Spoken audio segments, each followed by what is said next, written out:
तो नमस्कार मित्रों, शुरुआत करी दीए आजनु पेपर सोल्यूशन।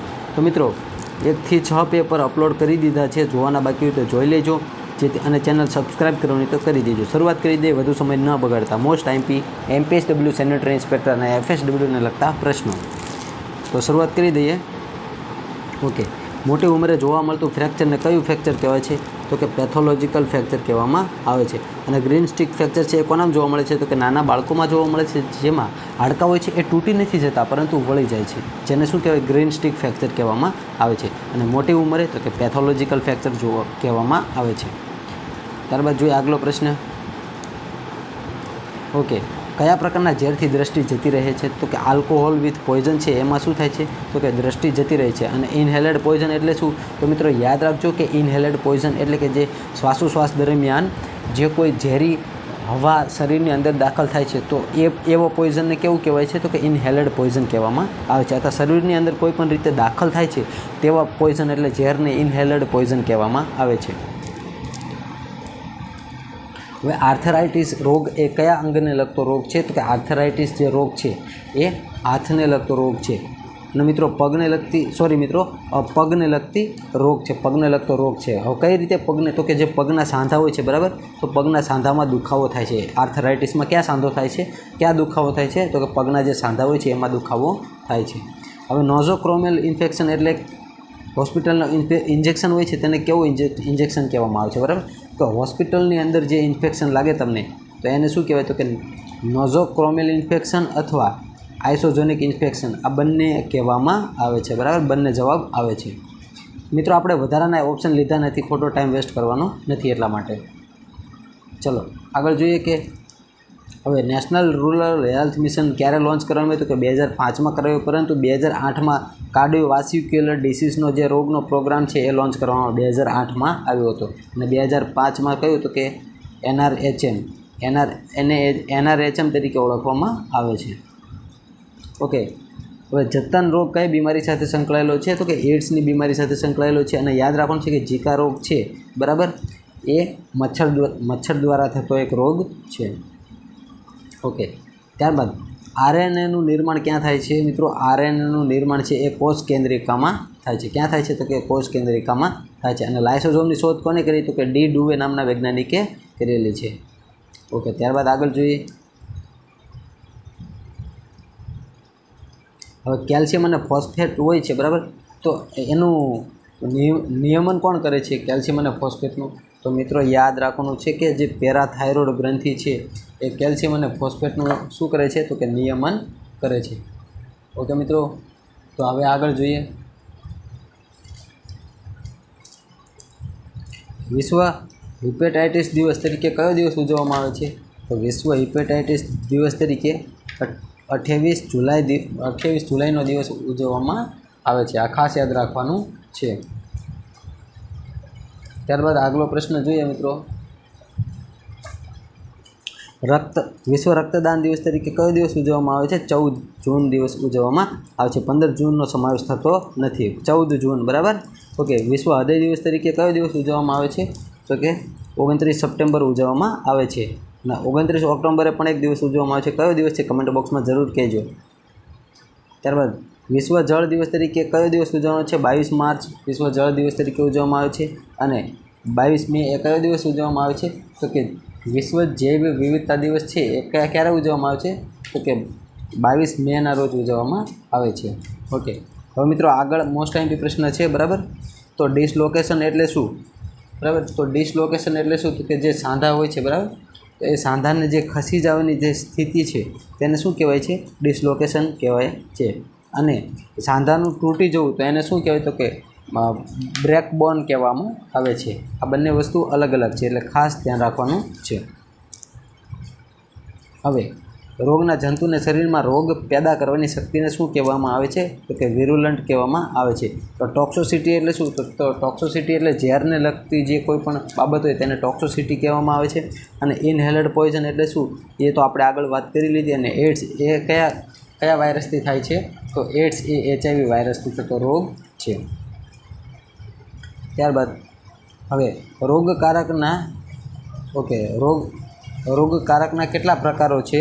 તો યાદ રાખવાનું છે, રોગકારકના મુખ્ય 4 પ્રકારો છે, બરાબર. કેટલા પ્રકારો છે? 4 પ્રકારો છે. હવે પૃથ્વીના સજીવ સૃષ્ટિ શેની બનેલી છે? જે પૃથ્વીની સજીવની સૃષ્ટિ છે એ કેની બનેલી છે મિત્રો? કાર્બનની બનેલી છે. હવે આયરન એટલે શું? કે લોહ તત્વ છે જેને આયરન કહેવામાં આવે છે. અને આયરન કેમાંથી મળે છે? તો કે જે લીલા શાકભાજી, લીલા પાંદડાવાળા જે તમામ શાકભાજી છે એમાંથી આપણને શું મળે છે? તો કે આયરન મળે છે. અને બીજી એક વાત કહીએ તો કે આયરન બીજે કેમાંથી મળે છે? તો કે જે કોઈ પણ શાકભાજી છે જેને કાપતા કાળી પડે છે, બરાબર, તો એ તમામમાંથી શું મળે છે? તો કે આયરન મળે છે. ત્યારબાદ મોસ્ટ આઈમ્પી આપણે વિજ્ઞાનનો પ્રશ્ન જોઈ લઈએ. ઓકે મિત્રો, તો સોરી ઇંગ્લિશનો પ્રશ્ન જોઈ લઈએ. Okay, the meeting will start as soon as the chairman. Okay, તો શું આવશે? તો મિત્રો યાદ રાખજો, અહીંયા the meeting will start as soon as the chairman arrives. બરાબર. કેમ અરાઇવ્સ? તો કે અરાઇવ્સ એટલે આવવું, બરાબર.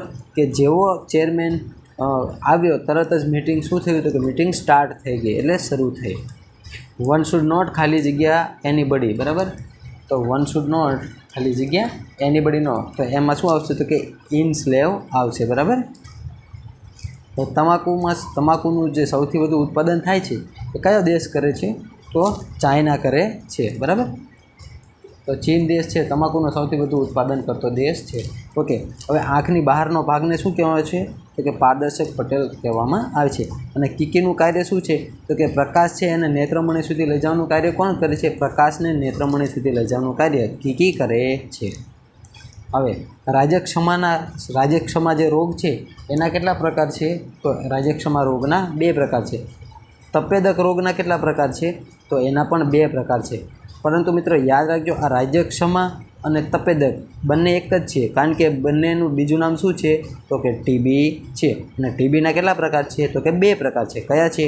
પલ્મોનરી ટીબી અને એક્સ્ટ્રા પલ્મોનરી ટીબી. જો એને બીજી રીતે કહીએ તો કે આંતરડાનો ટીબી અને આંતરડાના સિવાયનો થતો ટીબી. આઈ હોપ તમને વિડીયો ગમે મિત્રો, ચેનલને સબસ્ક્રાઈબ કરી દેજો. ઓકે, હવે ટીબીની સારવાર ન કરવામાં આવે, જો આ ટીબીના આ બીજા નામ છે, બરાબર. ઓકે, હવે ટીબીની સારવાર જો ન કરવામાં આવે તો કેટલા લોકોને હાનિ પહોંચાડે છે અથવા ઇન્ફેક્ટ કરે છે? તો કે 10 થી 15 લોકોને અસર કરાવે છે. બરાબર. ઓકે મિત્રો, તો આગળ જોઈએ કે કાલચક્ર ઉત્સવ કયા ધર્મ સાથે સંકળાયેલો છે? તો જે કાલચક્ર છે એ બૌદ્ધ ધર્મ સાથે સંકળાયેલો છે, પરંતુ સૌથી જૂનો ધર્મ કયો છે? તો કે હિન્દુ ધર્મ છે. બરાબર. ઓકે, ત્યારબાદ જોઈએ હવે ગ્લોબલ વોર્મિંગ સાથે કયો વાયુ સંકળાયેલો નથી? બરાબર, નથી એમ પૂછેલું છે. તો કે carbon dioxide, methane, nitrous oxide. તો મિત્રો આ જે બધા વાયુ છે એ સંકળાયેલા છે. તો કયો સંકળાયેલો વાયુ નથી? તો કે ઓક્સિજન સંકળાયેલો વાયુ નથી. ત્યારબાદ આગળ જોઈએ ગુડ ફ્રાઇડે શું છે? તો કે ગુડ ફ્રાઇડે છે એ શું છે? તો કે ઈસુ ખ્રિસ્તીનો મૃત્યુનો દિવસ છે. ઓકે, તો હવે મધ્યપ્રદેશમાં કુંભનો મેળો ક્યાં યોજાય છે? તો મધ્યપ્રદેશનો જે કુંભનો મેળો છે એ ઉજ્જૈનમાં યોજાય છે. બરાબર. આ મિત્રો ખાસ યાદ રાખવાનું છે. બરાબર. અને ગ્વાલિયર વિશે જો વાત કરીએ તો ગ્વાલિયર એ શું છે? તો કે સંગીત ઘરાનાનું એક સ્થળ છે. બરાબર. અને જે ભોપાલ છે, બરાબર, તો મિથાઇલ આઇસોસાયનેટ નામનો જે વાયુ હોય છે એ વાયુના કારણે ભોપાલમાં દુર્ઘટના બની હતી. બરાબર, 1984ની અંદર. બરાબર, મિથાઇલ આઇસોસાયનેટ. બરાબર. ઓકે, અને રેવા એ નર્મદા નદી ઉપરથી પડેલું એક નામ છે. બરાબર. રેવાનો બીજું નામ શું થશે? મતલબ શું થશે? તો કે નર્મદા થશે. હવે સોડિયમ ધાતુ શેની અંદર મૂકી રાખવામાં આવે છે? તો મિત્રો યાદ રાખજો, સોડિયમની જે ધાતુ છે એ કેમાં મૂકી રાખવામાં આવે છે? તો કેરોસીનની અંદર મૂકવામાં આવે છે. ઓકે, તો હવે પાણીનું અણુસૂત્ર શું છે? તો કે H2O છે. અને H2Oની અંદર જો વાત કરીએ તો મિત્રો યાદ રાખજો, હાઇડ્રોજનના પરમાણુ છે ને ઓક્સિજનના પરમાણુ છે, પરંતુ આ 2 પરમાણુ કોના છે? કમેન્ટ બોક્સમાં જરૂર કહેજો. બરાબર. હાઇડ્રોજનના પરમાણુ કેટલા છે અને ઓક્સિજનના પરમાણુ કેટલા છે? બરાબર. ઓકે, અત્યાર સુધી H2O તો બધાને આવડતું જ હોય છે, પરંતુ એના પરમાણુના કેટલા માપ છે એ કમેન્ટ બોક્સમાં જરૂર કહેજો.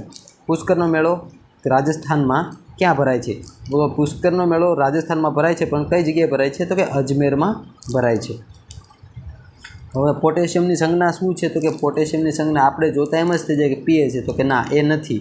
કેમ? તો કે એ શું છે? કે છે. બરાબર, શું છે પોટેશિયમની સંજ્ઞા? અને ઝીંકની Zn છે.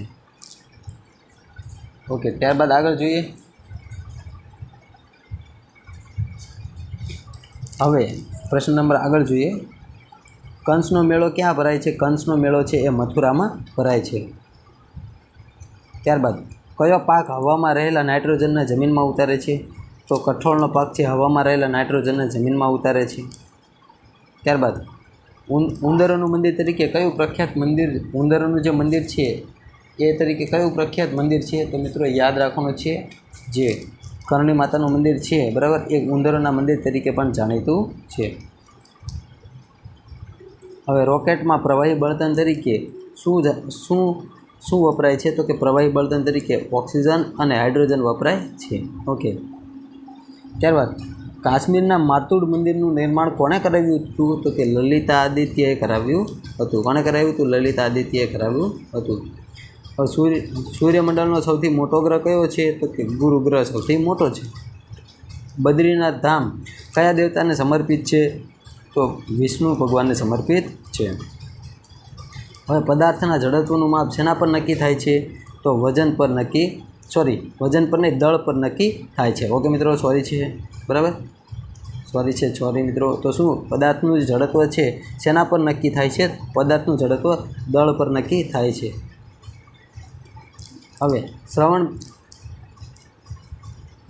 જે શ્રવણ બેલગોળા છે, બેલગોળામાં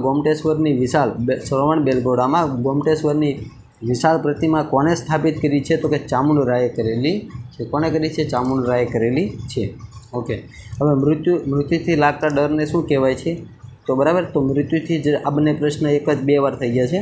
તો જે નેક્રોફોબિયા છે એને એટલે શું કહેવાય છે? જે વ્યક્તિને મૃત્યુથી ડર લાગે છે તેને નેક્રોફોબિયા છે એવું કહી શકાય. અને ક્રોમેટોફોબિયા એટલે તો કે રંગથી લાગતા ડરને ક્રોમેટોફોબિયા કહેવામાં આવે છે. અને ફોટોફોબિયા એટલે શું? તો કે પાણીથી લાગતા ડરને ફોટોફોબિયા કહેવામાં આવે છે. પ્રકાશથી લાગતા ડર. આ ફોટોફોબિયા એટલે પ્રકાશથી લાગતો ડર, અને હાઇડ્રોફોબિયા એટલે પાણીથી લાગતો ડર. ઓકે, આ પ્રશ્ન આવી ગયો છે આપણે. ત્યારબાદ વૈષ્ણોદેવી મંદિર કયા રાજ્યમાં આવેલું છે? તો કે જમ્મુ કાશ્મીરમાં આવેલું છે. ક્યાં આવેલું છે વૈષ્ણોદેવી મંદિર? જમ્મુ કાશ્મીરમાં આવેલું છે. હવે અનાજના રજકણથી કઈ બીમારી થાય છે? તો કે ફૂસફૂસની બીમારી થાય છે.